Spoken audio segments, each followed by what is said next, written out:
Hello students, welcome back. आज हम लोग डिस्कस करेंगे एक मेथड जो कि सिस्टम ऑफ लीनियर इक्वेशंस को सॉल्व करने में यूज़ किया जाता है और उसका नाम है एलयू डिकम्पोजिशन मेथड। इसको कुछ बुक्स में लिखते हैं फैक्टराइजेशन और ट्रायंगुलराइजेशन मेथड भी कहा जाता है। बेसिकली इसमें तीन इक्वेशंस होंगी आपके पास यानी सिस्टम ऑफ लीनियर इक्वेशंस, और तीन अननोन होंगे यानी वेरिएबल्स होंगे और उनके कोफिशिएंट्स होंगे। तो जो कोफिशिएंट मैट्रिक्स ए होती है, तो यहाँ ऐसा सपोज करते हैं कि कोफिशिएंट मैट्रिक्स जो कि स्क्वायर मैट्रिक्स है कैन बी फैक्टराइज्ड, उसको हम फैक्टराइज कर सकते हैं एल यू में। L means lower triangular matrix और यू अपर। इसमें एक मैट्रिक्स ऐसी होती है जिसमें डायगोनल में हमें 1 1 1 लेना होता है, क्योंकि 3x3 की मैट्रिक्स होगी आपकी। वो एल में भी ले सकते हैं और यू में भी, किसी एक में लेना होगा और उनके अलग अलग नाम हो जाएंगे, वो आगे हम बताते हैं आपको। तो यहाँ पर एक सिस्टम ऑफ इक्वेशंस हम कंसीडर कर रहे हैं, जैसे कि a11x plus a12 x2 plus a13 x3 is equal to b1, right. ये एक इक्वेशन नहीं, ऐसे तीन इक्वेशंस होंगी प्रॉब्लम में आपके पास। a21 x1 plus a22 x2 plus a23 x3 is equal to b2, ये सेकंड इक्वेशन हो गई आपकी।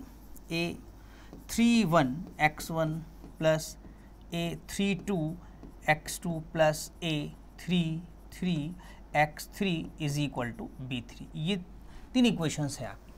इन तीनों इक्वेशन में अगर आप ध्यान से देखें तो कोफिशिएंट दिया हुआ है और अननोन्स है x1 x2 x3, और ये राइट में आपके पास कांस्टेंट है।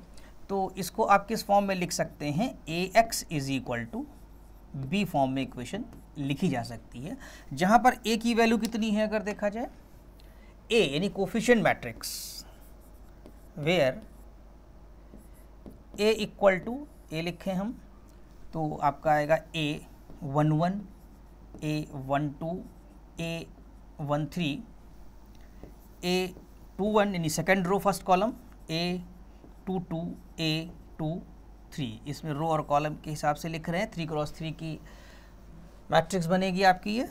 a31 a32 a33 ये हो जाएगी a।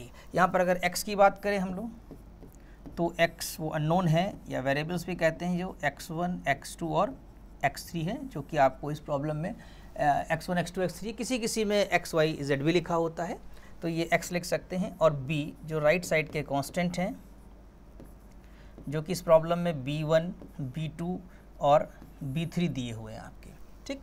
ये तो सिस्टम ऑफ लीनियर इक्वेशंस जो आपने पहले भी पढ़ा होगा, इस टाइप से लिख सकते हैं। इसमें पूरा कंसेप्ट ही डिस्कस करेंगे हम लोग एलयू डिकम्पोजिशन मेथड का। जो एग्जाम्पल होगा वो नेक्स्ट लेक्चर में रखेंगे। तो देखिए इसमें करते क्या हैं कि जो ए मैट्रिक्स आपकी है इसको फैक्टराइज करेंगे एलयू में। एल क्या है मैट्रिक्स आपके पास, एल मैट्रिक्स एक जो कंसीडर करेंगे हम लोग वो इस टाइप की होगी, यानी 1 0 0 L 2 1 1 0 L 3 1 L 3 2 एंड 1, इस टाइप की। इसके डायगोनल में हमने यहाँ पर 1 1 1 लिया हुआ है। इसी तरीके से हम लोग एक U मैट्रिक्स कंसीडर करेंगे और इसमें लेंगे U11 U12 U13, फिर यहाँ पर हम लेंगे 0 U22 U23, ये सेकेंड रो में है, यानी कि 2 1 एलिमेंट की वैल्यू हमने यहाँ पर 0 ली हुई है। यहाँ पर भी 0 लेंगे, यहाँ भी 0 लेंगे और यहाँ पर आप U33 लेंगे, राइट। L और U। इसके बाद जो राइटिंग करेंगे वो हम लोग वी राइट या वी टेक या वी पुट, कुछ भी लिख सकते हैं। यहाँ पर A इक्वल टू LU लिखेंगे, यानी ये क्या इम्प्लाई कर रहा है आपका कि A की वैल्यू यहाँ लिख देंगे, पूरी A जो आपके पास है, A मैट्रिक्स जो आपकी है वो लिखी जाएगी, यानी A11 A12 A13 A21 A22 A23 A31 A32 A33। इसके बाद यहाँ पर LU के फॉर्म में रखना है, तो L की वैल्यू पुट कर दीजिए जो आपने यहाँ पर ली हुई है, कंसीडर की हुई है, 1 0 0 L 2 1 1 0 L 3 1 L 3 2 and 1, right. इसके बाद इसी में u प्रोडक्ट के फॉर्म में लिखना है क्योंकि a equal to L U है। अब u की वैल्यू पुट करेंगे, u11, u12, u13, 0, u22, u23, 0, 0, u33 लिख देंगे, राइट। ऐसे आ गया।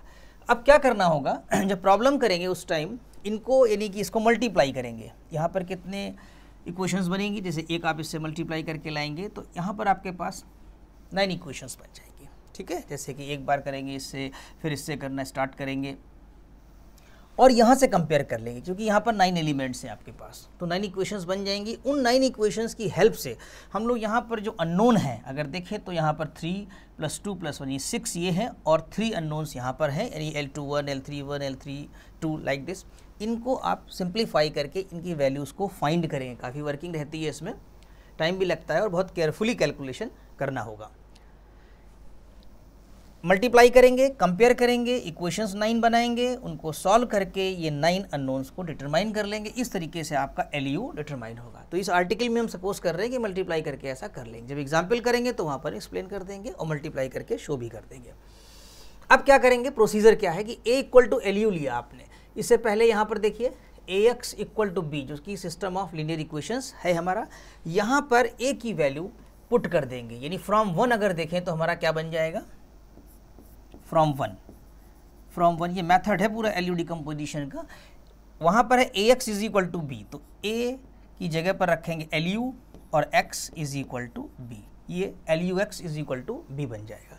इसके बाद फिर यहाँ पर जो हम सपोज करेंगे फिर पुट करना पड़ता है क्या, UX is equal to Y, ये सपोज कर लेंगे। मान लीजिए आपकी क्वेश्चन नंबर 2 आ गई, ये क्वेश्चन नंबर आपकी 3 आ गई। अब आप देखिए y क्या लेंगे, y यहाँ पर y1, y2 और y3 ले लेंगे, ठीक है। ये l की वैल्यू और u की वैल्यू तो यहाँ पर सिंप्लीफाई करके आप डिटरमाइन कर ही चुके होंगे, यानी ये सारी वैल्यूज़ आपकी आ चुकी होंगी जो 9 अननोन्स यहाँ पर हैं आफ्टर द सिंप्लीफिकेशन। अब क्या करेंगे, अब यहाँ पर आपको ये जो ux is equal to y put किया है तो ये इम्प्लाई करता है कि फ्रॉम सेकेंड, अगर देखें ध्यान से तो फ्रॉम सेकेंड ये हो जाएगा Ly is equal to P, यानी कि ux की जगह पर क्या सब्सटीट्यूट कर देंगे, फिर y, और y अभी आपका ये कंसीडर्ड है कि y is equal to y1, y2, y3। इसकी वैल्यू हम लोग डिटरमाइन करेंगे। कहाँ से डिटरमाइन करेंगे, Ly इक्वल टू B से। क्यों और कैसे, देखिए l की वैल्यू ये आप डिटरमाइन कर चुके हैं क्योंकि ये 3 अननोन्स आ चुके होंगे तो l भी निकल चुका होगा पहले ही। b जो कि कॉन्स्टेंट्स है प्रॉब्लम में, तो b प्रॉब्लम में आपको दिया ही होगा, यानी B1, B2, B3। तो यहाँ पर देखा जाए तो L की वैल्यू भी नोन हो गई आपके पास, B की वैल्यू भी नोन हो गई। तो यहाँ जब मल्टीप्लाई करके हम सिंप्लीफाई करेंगे तो हमारे पास यहाँ पर y डिटरमाइन हो जाएगा। कैसे, L आपके पास है, L देखिए आपके पास L की वैल्यू आपकी है 1, 0, 0, L21, 1, 0, L31, L32 और 1, ठीक। और यहाँ पर ये नोन होगा जब प्रॉब्लम सॉल्व करेंगे। और y की वैल्यू आपने कितनी ली है, y1, y2 एंड y3, ठीक है। और b1, b2 एंड b3 ये b की वजह से है, राइट। अब क्या करेंगे, इसको मल्टीप्लाई करिए आप तो ये जब यहाँ मल्टीप्लाई हो जाएगा तो ये आएगा y1 is equal to b1, यानी b1 तो पहले ही पता होगा प्रॉब्लम में, तो y1 देखिए तुरंत आ गया आपका। इसके दूसरी इक्वेशन जो बनेगी आपकी वो बनेगी L21 y1 plus y2 is equal to b2। L21 पहले निकाल चुके होंगे, y1 यहाँ से आ जाएगा, इसलिए y2 भी डिटरमाइन हो जाएगा आसानी से, ठीक। तीसरी इक्वेशन क्या बनेगी इसमें, L31 y1 plus L32 y2 plus y3 is equal to b3। यहाँ से आप y3 भी डिटरमाइन कर लेंगे, y1 और y2 की वैल्यू सब्स्टिट्यूट करेंगे। L31, L32 ऑलरेडी आपको नोन हो चुका होगा at the time of factorisation. जब y1, y2, y3 आप डिटरमाइन कर लेंगे, y1 यहाँ से फिर आगे फॉरवर्ड सब्स्टिट्यूशन करते रहेंगे, y2 आ जाएगा, फिर y3 आ जाएगा। इसका मतलब आपका कैपिटल Y जो है वो डिटरमाइन हो जाएगा। कैपिटल Y की वैल्यू कितनी, y1, y2 और y3। अब इसके बाद क्या करेंगे, देखिए ऊपर आपने कैपिटल वाई भी डिटरमाइन कर लिया। पर्पस क्या है, या हम कर क्या रहे हैं, इसमें हमें कॉलम मैट्रिक्स जो निकालनी कैपिटल एक्स यानी अननोन्स x1 x2 और x3 को डिटरमाइन करना है। ठीक, तो अब कहाँ पर चलेंगे, ये जो इक्वेशन नंबर 3 है ux is equal to Y, ux is equal to Y, देखिए यहाँ पर ux इक्वल टू वाई को यूज़ करेंगे। अब u की वैल्यू सब्स्टिट्यूट कर दीजिए, u की वैल्यू कितनी है आपके पास, u की वैल्यू आपकी है u11 u12 u13 और यहाँ पर आपके पास 0 है, u22 है, u23 है, ये भी 0 है, ये भी 0 है और ये u33 ऐसा कंसीडर किया है। और यहाँ पर आपके पास ये हो जाएगा x1 x2 और ये हो जाएगा आपका x3 इक्वल टू y की जो वैल्यू है वो y1 y2 और y3। अब इसमें नोन क्या है, देखिए ये भी पूरे नोन है आपके, ऑल द 6 u11 जो नंबर्स निकल करके आएंगे आपके, और y1 y2 y3 भी नोन है। अननोन क्या है, केवल x1 x2 x3। अब इसको जब आप मल्टीप्लाई कर देंगे यानी फिर इक्वेशन बनेगी, ये नंबर्स ही होंगे प्रॉब्लम करते समय, u11 x1 u12 x2 plus u13 x3 is equal to y1, ये एक इक्वेशन बन जाएगी। दूसरी इक्वेशन आपकी बनेगी u22 x2 plus u23 x3 is equal to y2 बन जाएगी। ठीक, और जो लास्ट वाली बनेगी वो u33 x3 is equal to y3 हो जाएगी। इसमें u33 भी नोन है आपका, y3 भी नोन है, और आप यहाँ से जो है वैल्यू फाइंड कर पाएंगे कौन सी, x3 की वैल्यू सबसे पहले आ जाएगी। और वैल्यू किसके बराबर होगी आपकी, ये वैल्यू होगी आपकी y3 अपॉन u33 के इक्वल आ जाएगी।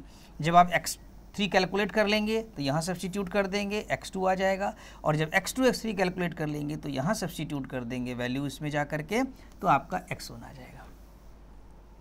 तो इस तरीके से आई थिंक पूरा ये मेथड आपको समझ में आ गया होगा और आपको अल्टीमेटली x1 x2 x3 की वैल्यूज़ ऑब्टेन हो जाएंगी।